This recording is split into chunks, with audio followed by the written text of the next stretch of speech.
Good morning students. आज हम लोग बैलेंस डाइट के बारे में पढ़ेंगे। A diet that contains the right proportion of different nutrients roughage and water needed for for the healthy functioning of our body is called balanced diet. For convenience and healthy eating, and the foods of balanced diet are divided into 4 groups.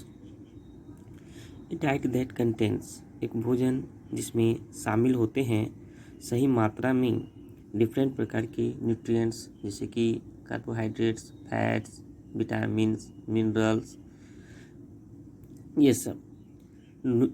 और इसके अलावा roughage and water भी हमारे nutrients में शामिल होते हैं जो हमारे बॉडी को बहुत ही सही तरीके से स्वस्थ बनाता है, हेल्दी बनाता है और सही तरीके से कार्य भी करता है। इस बैलेंस डाइट को जो है 4 भागों में बांटा गया है। पहला है cereal group. This group contains food like rice, chapati and bread which are rich in carbohydrates and minerals. Cereals means anaj. इस अनाज से रिलेटेड जो हम लोग घर में खाते हैं, चावल, रोटी, ब्रेड, ये सब जो खाते हैं इसमें बहुत ज़्यादा मात्रा में कार्बोहाइड्रेट्स और मिनरल्स पाए जाते हैं।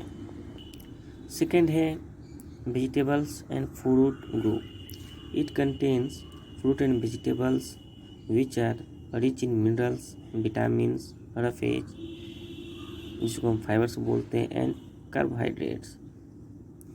थर्ड ग्रुप है milk group. It contains milk, cheese and curd means dahi which are rich in proteins, fats and minerals specially calcium. खास करके जिसके बॉडी में कैल्शियम की कमी है वे मिल्क ग्रुप का यूज करने से कैल्शियम की समस्याएं दूर हो जाती है।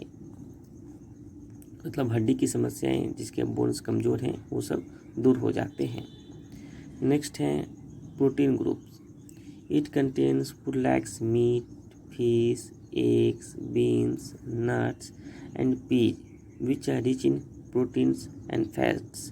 खास करके प्रोटीन जो है ग्रोइंग चाइल्ड के लिए बहुत ही बेटर मानी जाती है। नेक्स्ट है प्रिजर्विंग न्यूट्रिएंट्स ऑफ फूड। भोजन के न्यूट्रिएंट्स को, जैसे कार्बोहाइड्रेट्स है, फैट्स है, विटामिन्स है, इस सब को हम कैसे प्रोटेक्ट करें, कैसे प्रिजर्व करें, कैसे बचाएं। Only eating right amount of all foods is not enough for our health. Food should be properly washed, cooked and stored so that its nutritional value is not lost. अगर हम भोजन को अच्छी तरीके से धोएंगे, पकाएंगे और सही तरीके से स्टोर करके रखेंगे तो उसके न्यूट्रिएंट जो हैं लॉस नहीं होंगे। तो उसके लिए न्यूट्रिएंट्स को कैसे प्रिजर्व करें। पहला पॉइंट है fruits and vegetables eaten raw should be washed properly to make them free from dust and chemicals. जो भी फल और सब्जी हम लोग खाते हैं, खाने से पहले, कच्चे खाने से पहले उसको अच्छी तरीके से धो दें ताकि उस पर जो डस्ट और केमिकल्स हैं वो सब हट जाएं। नेक्स्ट पॉइंट है food should be cooked with care so that it nutrients are not lost. भोजन को ज़्यादा नहीं पकाना चाहिए, ज़्यादा पकाने से भी जो है उसके न्यूट्रिएंट्स लॉस हो जाते हैं। Over cooking destroy the nutrients of food. Raw and cooked food should be stored properly otherwise they get spoiled due to germs. Food can be stored in refrigerator for few days and deep freezer for several weeks. हम अपने भोजन को जो है, जैसे घर में ही देख लें, कुछ सब्जी जब बच जाते हैं तो उसको रेफ्रिजरेटर में भी रखते हैं और बहुत फल सब्जी भी रखते हैं कई दिनों तक, जिससे वो ख़राब नहीं होते हैं। Other methods of preparation of food: dehydration, Canning, salt, sweating, pickling and adding preservation.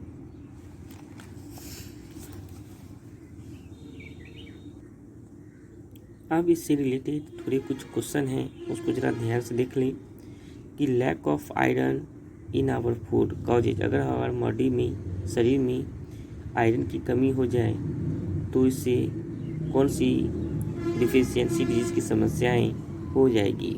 इसमें ऑप्शन है एनीमिया, ग्वाइटर और हेपेटाइटिस। तो इसका सही आंसर होगा एनीमिया। एनीमिया में टिक आउट करेंगे। नेक्स्ट है growing child like you need more. बढ़ते हुए बच्चे को मैंने बताया कि बढ़ते हुए बच्चे को क्या चीज़ ज़्यादा चाहिए, कार्बोहाइड्रेट चाहिए, फैट्स चाहिए या प्रोटीन्स चाहिए। तो उसका सही आंसर जो होगा वो प्रोटीन्स होगा, उसमें प्रोटीन्स में टिक आउट करेंगे। नेक्स्ट है dash keep us fit and improve our ability to fight diseases. इसमें से कौन जो है हमको डिजीज से बचाएंगे, विटामिन्स, प्रोटीन्स एंड फैट्स। तो उसका सही आंसर होगा विटामिन्स में टिक आउट करेंगे। नेक्स्ट है डिजीज। डिजीज का मतलब होता है रोग, बीमारी। व्हेन वी आर सिक, जब हम लोग बीमार होते हैं तो we don't feel good and are unable to work properly. तो हम लोग सही से कुछ भी चीज़ महसूस नहीं कर पाते हैं और हम कोई भी वर्क जो है सही ढंग से नहीं कर पाते हैं। A disease is a condition in which our body or a part of it does not function properly. अगर किसी का शरीर बीमार होता है तो सही ढंग से कार्य नहीं कर पाता है और उसके पार्ट भी सही से काम नहीं कर पाते हैं। Diseases are cause due to many reason. बीमारी जो है कई प्रकारों से होती हैं। जनरली यहाँ डिजीज को 2 पार्टों में बांटा गया है। पहला है नॉन कम्युनिकेबल डिजीजेज और communicable diseases. Non communicable disease का मतलब होता है जो बीमारी एक दूसरे से नहीं फैलते हों। कम्युनिकेबल का मतलब होता है जो बीमारी एक दूसरे से फैलते हों। तो इसी के बारे में हम यहाँ पढ़ेंगे। पहला है non communicable diseases that do not spread from one person to another are called non communicable और नॉन कंटेगियस डिजीज। बीमारी जो एक व्यक्ति से दूसरे व्यक्ति तक नहीं फैलती है उसे नॉन कम्युनिकेबल डिजीज कहते हैं। Some non communicable diseases are used due to the deficiency of nutrients like carbohydrates, fats, proteins, vitamins और मिनरल्स इन आवर डाइट। जो नॉन कम्युनिकेबल डिजीज हैं वो हमारे न्यूट्रिएंट्स, भोजन में न्यूट्रिएंट्स की कमी के कारण होते हैं, चाहे वो कार्बोहाइड्रेट्स हो, फैट्स हो, प्रोटीन्स हो, विटामिन्स हो, मिनरल्स हो। इस सब की भोजन में कमी के कारण जो है कुछ डिफिशियंसी डिजीज की समस्याएं उत्पन्न हो जाती है। यहाँ पे कुछ डिफिशियंसी डिजीज दिए गए हैं, इस लिस्ट को ज़रा ध्यान से देखेंगे। बहुत सारी लिस्ट है, मैं यहाँ पे कुछ बता रहा हूँ। जैसे पहला है डिफिशियंसी डिजीज मेरिस्मस। ये जो फोटो देख रहे हैं मेरिस्मस, इसमें कॉज्ड बाय द डिफिशियंसी, इसका कारण है कि इस बच्चे में प्रोटीन्स, कार्बोहाइड्रेट्स और फैट्स की कमी है। ठीक है, इसके सिम्टम्स हैं, इसके लक्षण हैं कि द चाइल्ड बिकम सो थीन। अगर मेरिस्मस हैं तो ऐसे बच्चे जो हैं बहुत ही पतले हो जाते हैं। ठीक है, स्किन जो है वो फोल्ड हो जाते हैं, can be seen all over the body, जो हम पूरे इस बॉडी में देख सकते हैं। The ribs of the child are also visible, और ये जो रिब्स जो हैं, छाती की जो हड्डी जो है बाहर से क्लियर देखने को मिलती है। तो इसको दूर करने के लिए हम राइस, व्हीट, पोटैटोज, मेज, हनी, घी, मिल्क सब खाएंगे तो ये मेरिस्मस डिफिशियंसी डिजीज को दूर कर सकते हैं। इसी प्रकार कुछ डिफिशियंसी डिजीज हैं क्वासिकोर, एनीमिया, ग्वाइटर, कैल्शियम को दूर करने के लिए नाइट ब्लाइंडनेस, सबके कॉज्ड, सबके सिम्टम्स और सबके फूड रिच इन न्यूट्रिएंट्स दिए गए हैं। ये सब आप इसको अच्छी तरीके से इस चार्ट को देख लेंगे।